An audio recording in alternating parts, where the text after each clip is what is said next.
মাত্র কয়েকদিন আগে ইনফিনিক্স 8 জিবি র্যামের সাথে তাদের হট 20s স্মার্টফোনকে বাংলাদেশের মার্কেটে লঞ্চ করেছে। আর এই ফোনটার 8 জিবি র্যামের সাথে আরও 5 জিবি র্যামকে এক্সট্রা অ্যাড করার মাধ্যমে 13 জিবি র্যামের ফিলিংটা পাওয়া যাবে। যদিও কিনা সেটা অতটাও কাজের হবে না, তারপরও ইনফিনিক্স আমাদেরকে শুধুমাত্র 18,500 থেকে 19,000 টাকা বাজেটে হট 20s এর মতো মারাত্মক লেভেলের একটা স্মার্টফোন অফার করছে, যেই ফোনটাতে কিনা বিশাল আকৃতির 6.78 ইঞ্চির ফুল এইচডি প্লাস রেজুলেশনের ডিসপ্লেকে ইউজ করা হয়েছে। আর এখানেও 120 হার্জের মাখনের মতো স্মুথনেস পাওয়া যাবে। এছাড়া গেমিং এর ক্ষেত্রেও সেই রিয়েলমি নার্জো 50 স্মার্টফোনটার মতোই মিডিয়াটেকের হেলিও G96 চিপসেটকে ইউজ করেছে ইনফিনিক্স। পাওয়া যাবে out of the box Android 12 এর সাপোর্ট, আর আগামীতে অ্যান্ড্রয়েড 13 এর সাপোর্টটাও চলে আসতে পারে। এই ফোনটা দ্বারা পাবজি গেমটা সর্বোচ্চ 40 FPS এ আপনারা খেলতে পারবেন। তার পাশাপাশি ফ্রি ফায়ার সহ আরও হাই গ্রাফিক্সের গেমগুলো ইজিলি প্লে করা পসিবল হবে নার্জো 50 এবং ইনফিনিক্স হট 20s স্মার্টফোনটা দ্বারা।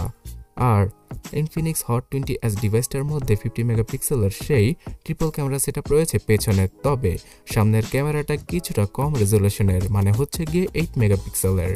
এখানেও ইউজ করা হয়েছে 5000 mAh এর হিউজ ব্যাটারি। সো আপনারা ইজিলি 1 থেকে 1.5 দিনের মতো ব্যাটারি ব্যাকআপ পেয়ে যাবেন। তার পাশাপাশি 18 ওয়াটের ফাস্ট চার্জিং এর মাধ্যমে 1 ঘন্টা 45 থেকে 2 ঘন্টার মতো সময় লেগে যাবে ইনফিনিক্স হট 20s ডিভাইসটাকে চার্জ করার জন্য। আর সিকিউরিটি সেকশনে সাইড মাউন্টেড ফিঙ্গারপ্রিন্ট স্ক্যানার সহ সব ধরনের প্রয়োজনীয় সেন্সরকে ইউজ করা হয়েছে ইনফিনিক্স হট 20s ডিভাইসটার ভেতরে। এছাড়া এই ফোনটাতে পাওয়া যাবে 128 জিবির ইন্টারনাল মেমোরি, যেটা কিনা UFS 2.2 এর।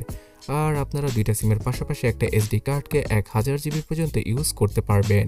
ইনফিনিক্সের এই ফোনটার ডিসপ্লের উপরে কোন ধরনের প্রোটেকশন গ্লাসকে ইউজ করা হয়েছে সেটা জানা যায়নি, তো ভালো মানের একটা টিপু কেস আর টেম্পার গ্লাসকে ইউজ করলে ফোনটা বেশি সুরক্ষিত থাকবে।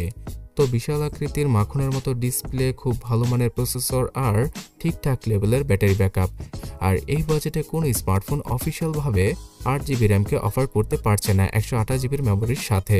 সো সেই দিক দিয়ে ইনফিনিক্স অনেকটাই এগিয়ে, যদিও কিনা এর সফটওয়্যার এক্সপিরিয়েন্স অথবা ব্র্যান্ড ভ্যালু শাওমি এবং রিয়েলমি থেকে কিছুটা কম। আর আপনারা লোকাল শপ থেকে কিনলে 18 থেকে 18,500 টাকায় এই ফোনটা বর্তমানে পারচেস করতে পারবেন।